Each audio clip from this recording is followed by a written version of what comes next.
Good morning everybody. आप सभी को नमस्कार। स्वागत है आप सभी का नारायण सर क्लासेस में। हम लोग पढ़ रहे हैं अध्याय 6 जो है क्या तो वंशागति का आणविक आधार। वंशागति का आणविक आधार यानी कि मॉलिक्यूलर बेसिस ऑफ इनहेरिटेंस। इसका एक भाग हम लोगों ने पढ़ लिया है जिसमें हम लोगों ने जाना है कि वंशागति का आणविक आधार क्या है, वह कौन सा अणु है, कौन सा पदार्थ है जिसके द्वारा माता पिता से लक्षण जो है संतानों में जाते हैं। ये बात हम लोग जो है भाग 1 में जान लिए हैं।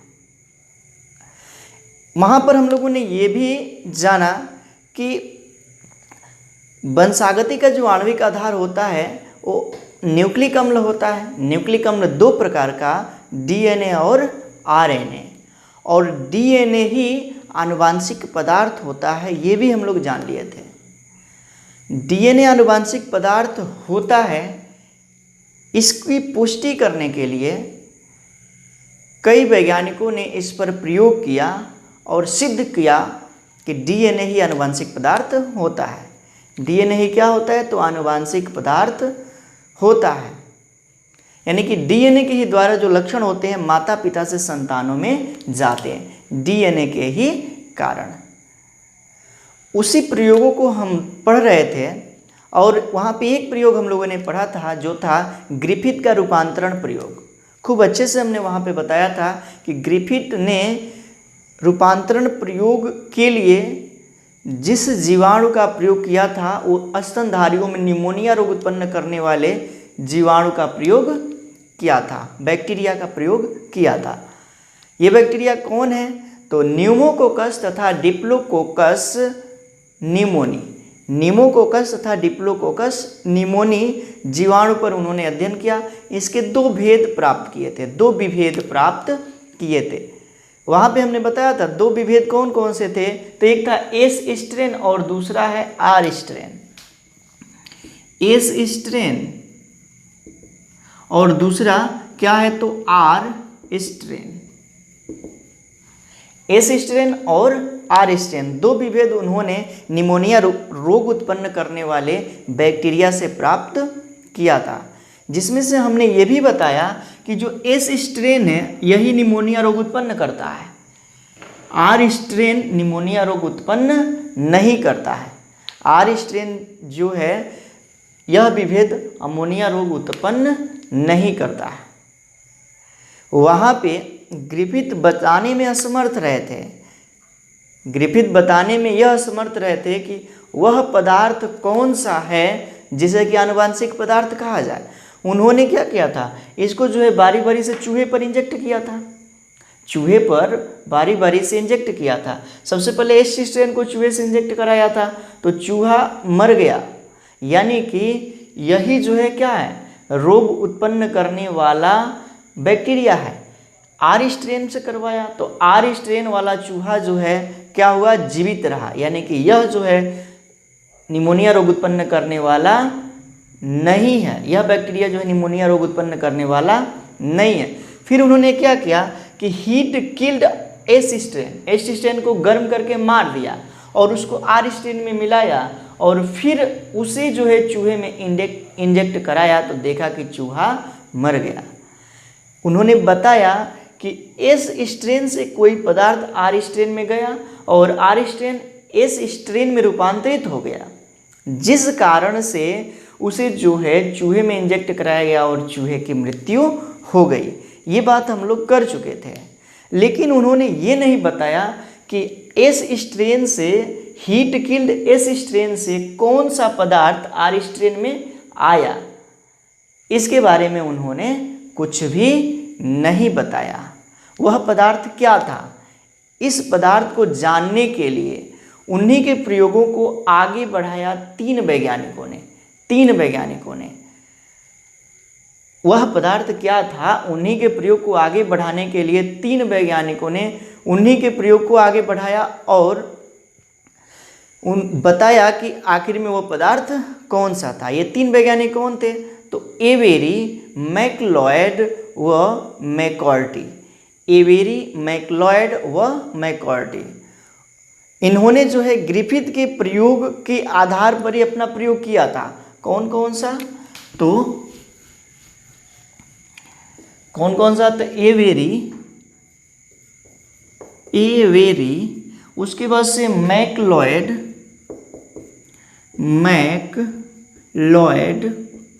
और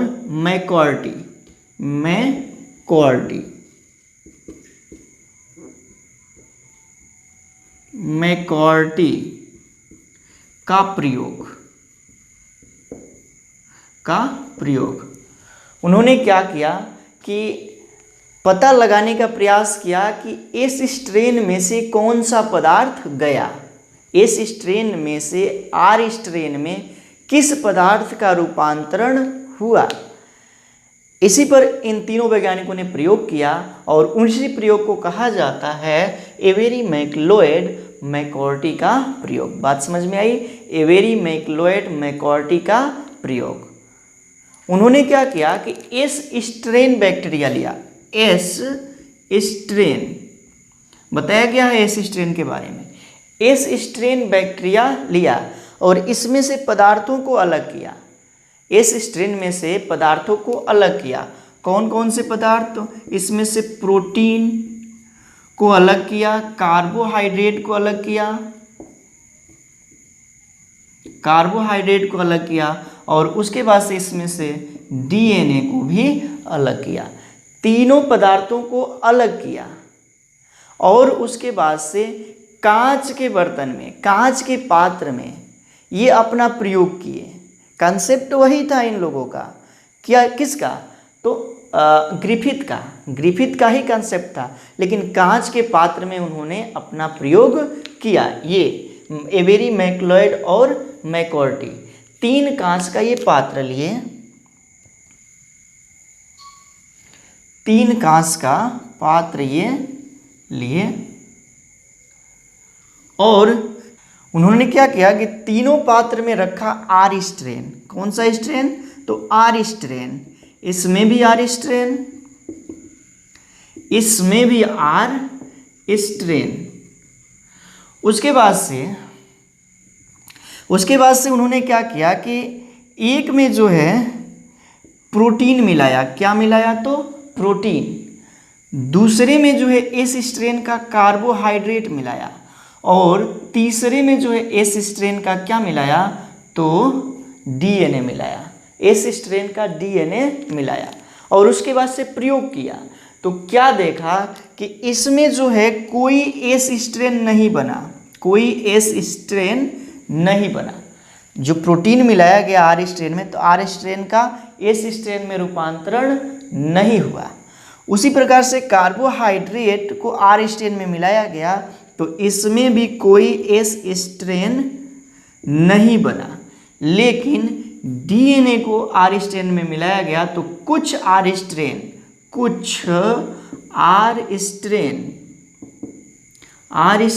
किस में रूपांतरित हो गए? तो एस स्ट्रेन में रूपांतरित हो गए थे, एस स्ट्रेन में रूपांतरित हो गए थे। क्या बात? तो यहाँ पे डीएनए के जो कुछ आर स्ट्रेन है, डीएनए मिलाया गया एस स्ट्रेन का, तो कुछ आर स्ट्रेन किस में रूपांतरित हो गए? बैक्टीरिया, तो एस स्ट्रेन में रूपांतरित हो गए।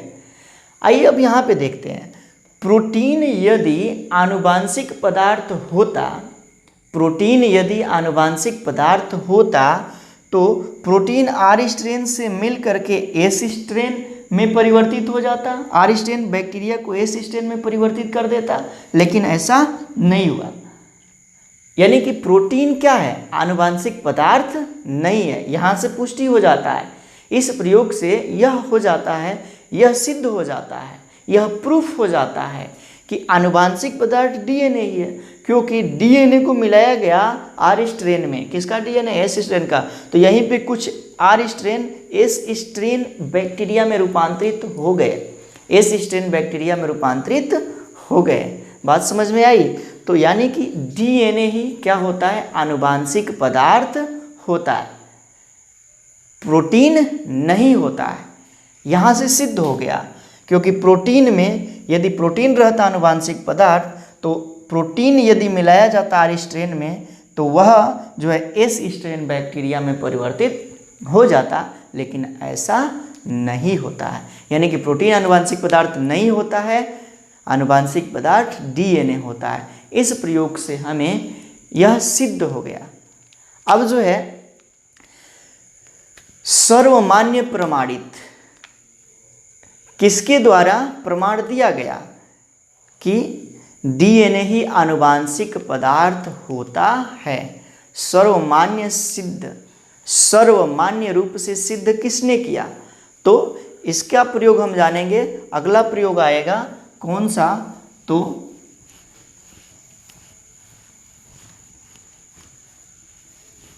अगला प्रयोग जानते हैं। अगला प्रयोग होगा अल्फ्रेड डी हार्शे एवं मार्था चेज का प्रयोग। अल्फ्रेड डी हार्शे एवं मार्था चेज का प्रयोग। चेज का प्रयोग अल्फ्रेड डी हार्शे एवं मार्था चेज का प्रयोग। ये वे वैज्ञानिक हैं जिन्होंने सर्वमान्य रूप से सिद्ध कर दिया कि डीएनए ही आनुवांशिक पदार्थ होता है। डीएनए ही आनुवांशिक पदार्थ होता है। बार बार यह पूछा जाता है कि सर्वमान्य रूप से, हमेशा क्वेश्चन आता है कि सर्वमान्य रूप से किसने सिद्ध किया कि डीएनए क्या होता है? तो आनुवांशिक पदार्थ होता है। तो है कौन? अल्फ्रेड डी हार्शे एवं मार्था चेज। इनको जो है संयुक्त रूप से हर्शे एवं चेज का प्रयोग भी कहा जाता है। हर्शे एवं चेज का प्रयोग भी कहा जाता है। तो क्या किया इन्होंने? हर्शे एवं चेज ने, हर्शे एवं चेज ने सर्वमान्य रूप से यह सिद्ध कर दिया कि, यह प्रूफ कर दिया कि डीएनए ही आनुवांशिक पदार्थ होता है। आनुवांशिक पदार्थ होता है। ठीक क्या? तो अल्फ्रेड डी हार्शे एवं मार्था चेज ने सिद्ध कर दिया कि डीएनए ही क्या होता है? आनुवांशिक पदार्थ होता है। यहां तक बात समझ में आई। अब जो है इन्होंने अपना प्रयोग किस प्रकार किया? इन्होंने अपना प्रयोग किस प्रकार किया? इनमें कंफ्यूजन इतना ही नहीं था कि डीएनए ही आनुवांशिक पदार्थ होता है या प्रोटीन। कंफ्यूजन ये इतना उस समय नहीं था इन लोगों के पास कि डीएनए ही आनुवांशिक पदार्थ होता है कि प्रोटीन। इन्हें पता था कि डीएनए ही आनुवांशिक पदार्थ होता है, प्रोटीन आनुवांशिक पदार्थ नहीं होता है। फिर भी इनको जो है प्रमाणित करना था, इसलिए इन्होंने अपना प्रयोग किया जिसे कहा जाता है अल्फ्रेड डी हार्शे एवं मार्था चेज का प्रयोग, यानी कि हार्शे एवं चेज का प्रयोग। हर्शे एवं चेज का प्रयोग। इन्होंने अपना प्रयोग किस पर किया? तो बैक्टीरियोफेज पर। किस पर? तो बैक्टीरियोफेज पर। बैक्टीरियोफेज पर। बैक्टीरियोफेज क्या है? तो एक प्रकार का विषाणु है। एक प्रकार का क्या है? तो विषाणु है बैक्टीरियोफेज। यह जो विषाणु है जिस बैक्टीरिया पर आक्रमण करता है, कौन? बैक्टीरियोफेज। जिस बैक्टीरिया पर आक्रमण करता है उसे कहा जाता है इश्चरेचिया कोलाई। इश्चरेचिया कोलाई। इसी को शॉर्ट में बोला जाता है ई कोलाई। E coli. इसी पर जो है हर्शे एवं चेज ने प्रयोग किया था। इसी पर क्या किया था? हर्शे एवं चेज पर प्रयोग किया था। जैसे कि ये जो है एक बैक्टीरियोफेज है। यह जो है थोड़ा सा और,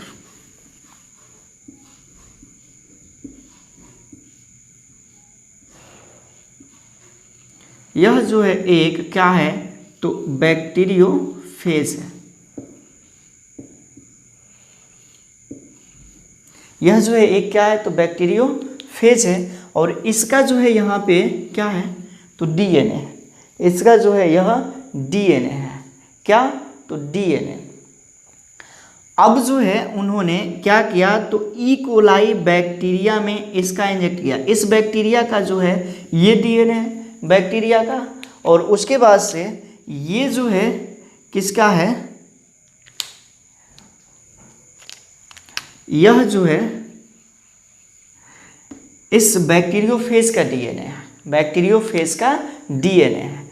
जैसे ही बैक्टीरियोफेज का डीएनए कहाँ पे आता है तो ई कोलाई बैक्टीरिया में आता है, तो बैक्टीरिया की जो सेल है, बैक्टीरिया का जो डीएनए है, बैक्टीरियोफेज के डीएनए को ही अपना डीएनए मान लेता है, और जिस कारण से बैक्टीरिया के अंदर बहुत सारे किसका तो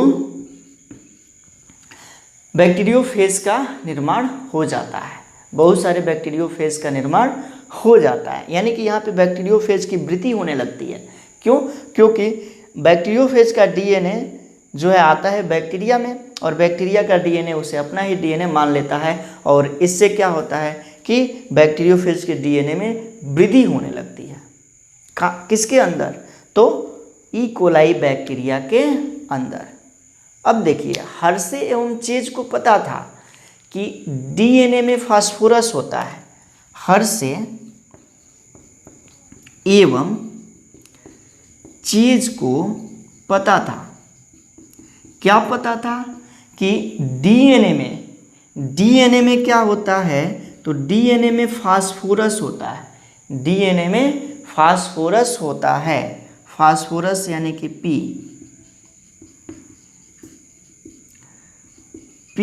फास्फोरस होता है। परंतु डीएनए में जो है सल्फर नहीं होता है, सल्फर यानी कि एस नहीं होता है। उन्हें पता था कि डीएनए में फास्फोरस होता है लेकिन सल्फर नहीं होता। ये भी उन्हें पता था कि प्रोटीन में सल्फर होता है, सल्फर होता है, लेकिन फास्फोरस नहीं होता है, फास्फोरस नहीं होता है। उन्हें पता था क्या तो डीएनए में जो है फास्फोरस होता है, सल्फर नहीं होता है, प्रोटीन में सल्फर होता है, फास्फोरस नहीं होता है। तब उन्होंने क्या किया कि सामान्य फास्फोरस नहीं लिया, सामान्य फास्फोरस वाला बैक्टीरिया नहीं लिया। ये कहें कि सामान्य फास्फोरस उन्होंने नहीं लिया, सामान्य के स्थान पर P32 लिया, P32 सामान्य न लेकर के उन्होंने P32 फास्फोरस लिया, और सल्फर को सामान्य न लेकर के S35 सल्फर लिया। ये क्या है तो ये फास्फोरस का समस्थानिक है, और ये क्या है तो सल्फर का समस्थानिक है, आइसोटोप है। इतनी बात आई समझ में। अब उन्होंने क्या किया, अब जो है उन्होंने इस फास्फोरस यानी कि सामान्य फास्फोरस नहीं लिया, P32 फास्फोरस लिया, और यहाँ पे जो है उन्होंने सामान्य सल्फर न लेकर के सल्फर 35 लिया, और इसके लिए जो है उन्होंने 2 कांच के बर्तनों में प्रयोग किया। कैसे किया इसे हम जान लेते हैं।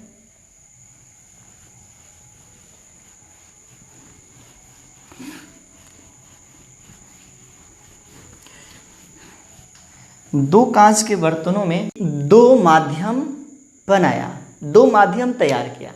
किसने तो हर्शे एवं चेज ने, हर्शे एवं चेज ने 2 माध्यम तैयार किया।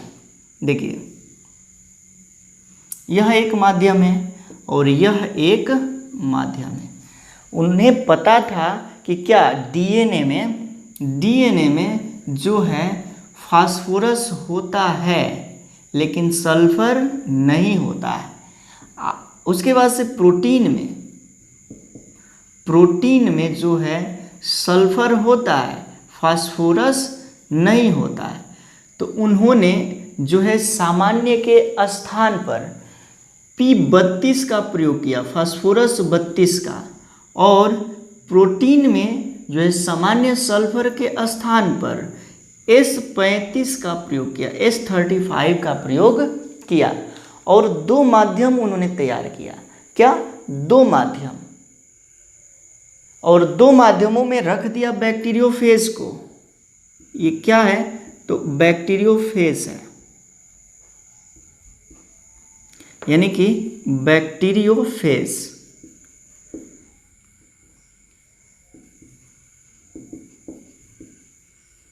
इसमें भी उन्होंने बैक्टीरियोफेज रखा।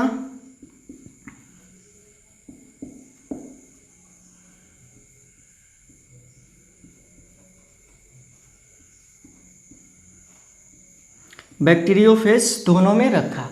अब क्या किया कि एक माध्यम में उन्होंने P32 डाला, यानी कि फास्फोरस 32 डाला, और दूसरे माध्यम में जो है उन्होंने S35 डाला।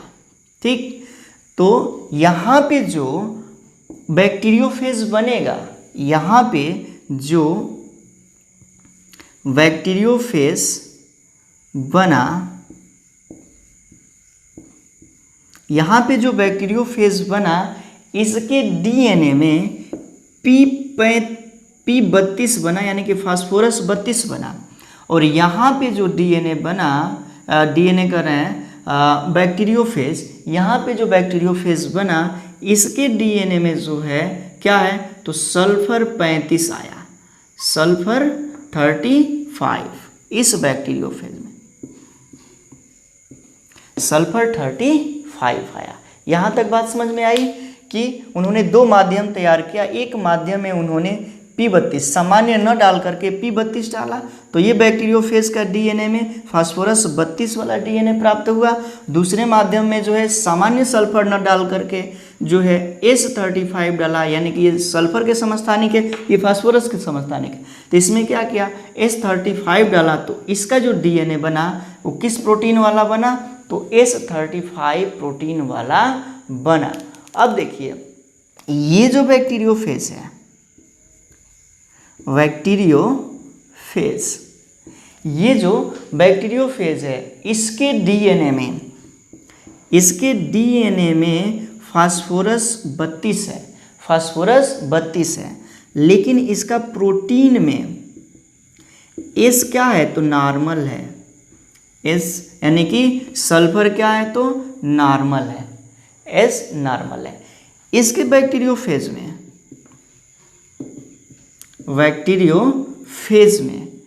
S क्या है? सल्फर। प्रोटीन में, बैक्टीरियोफेज के प्रोटीन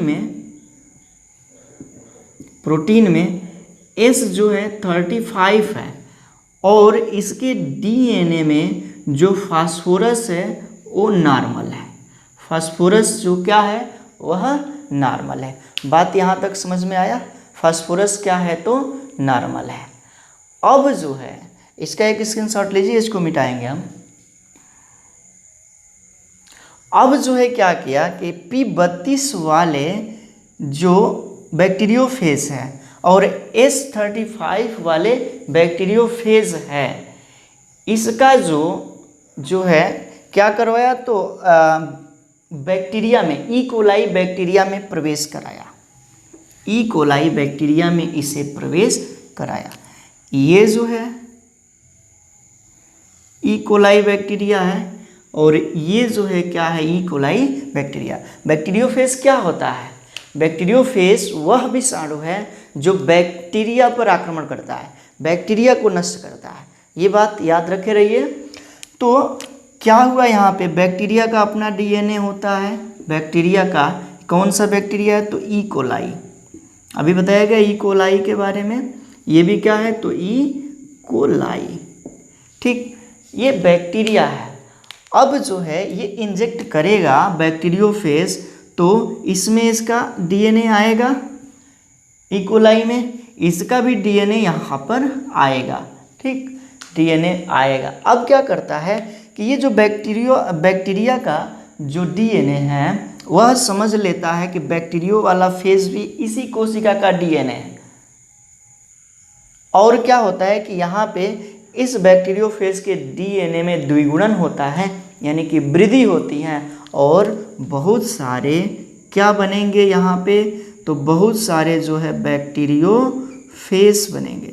बैक्टीरियोफेज यहाँ पर भी क्या होगा, तो इसका भी कोशिका इसके डीएनए को मान लेगा कि यह अपना ही डीएनए है और बहुत सारे बैक्टीरियोफेज का निर्माण कर लेगा। बहुत सारे बैक्टीरियोफेज का निर्माण कर लेगा। इतनी बात आई समझ में। उसके बाद से उन्होंने क्या किया कि बारी बारी से जो है ई कोलाई बैक्टीरिया में प्रवेश कराया बैक्टीरियोफेज को। जिसके डीएनए में P32 था उसको भी, और जिसके प्रोटीन में S35 था, सल्फर 35, उसको भी क्या किया, बारी बारी से प्रवेश कराया। अब उन्होंने क्या पाया, तो देखिए इसका जो डीएनए था जो बना है यहाँ पे बैक्टीरियोफेज, इसका डीएनए में जो फास्फोरस होता है वो P32 निकला, लेकिन इसके डीएनए में जो S है वो क्या निकला, तो S32 निकला। 35 निकलना चाहिए था। जो नया यहाँ पे बैक्टीरियोफेज बना है इसमें जो है S35 आना चाहिए था, सल्फर 35, लेकिन सामान्य सल्फर आया इसके प्रोटीन में। इसके प्रोटीन में जो है सामान्य सल्फर आया, जो यह इंडिकेट करता है कि प्रोटीन आनुवांशिक पदार्थ नहीं है। यदि प्रोटीन आनुवांशिक पदार्थ होता तो इस बैक्टीरियोफेज के संतति में वही सल्फर 35 आता, सल्फर 35 प्रोटीन में आता, लेकिन इस बैक्टीरियोफेज के संतति के डीएनए के प्रोटीन में सामान्य सल्फर आया। इसलिए प्रोटीन जो है आनुवांशिक पदार्थ नहीं होता है, आनुवांशिक पदार्थ नहीं होता। यदि होता तो जनक से संतति में S35 वाला सल्फर आता, S32 वाला सल्फर नहीं आता। लेकिन यहाँ पे क्या हुआ कि इसकी जो संतति में, जो जनक के डीएनए में फास्फोरस 32 है, वही संतति में भी फास्फोरस 32 आया। यानी कि लक्षण को जो है डीएनए ही एक पीढ़ी से दूसरी पीढ़ी में लेकर के जाता है।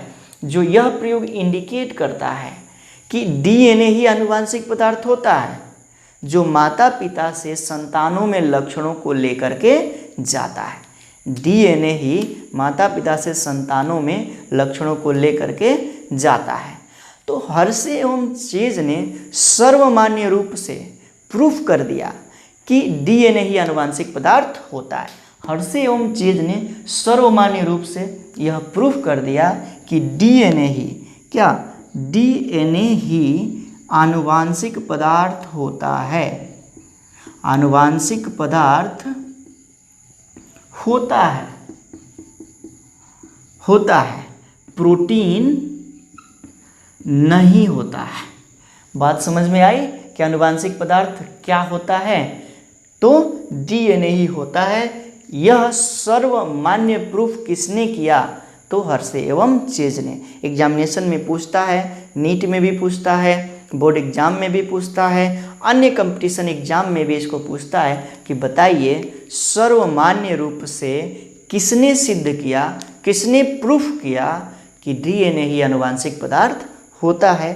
तो वो व्यक्ति हैं कौन, हर्षे एवं चेज। तो यहाँ से हमें क्लियर हो गया कि डीएनए ही आनुवांशिक पदार्थ होता है। आने वाले पार्ट्स में हम आरएनए के बारे में बताएंगे और उसके बाद से रेप्लिकेशन, डुप्लीकेशन, ट्रांसलेशन, ये क्रियाएं क्या होती है इसके बारे में बताएंगे। तो इस भाग में इतना ही। बने रहिए हमारे इस चैनल के साथ। वीडियो यदि आपको अच्छा लग रहा है तो आप जो है वीडियो को लाइक कर दीजिए और कमेंट अवश्य कीजिए और अपने मित्रों में इसे शेयर कीजिए।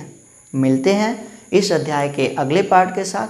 तब तक के लिए आप सभी का बहुत बहुत धन्यवाद।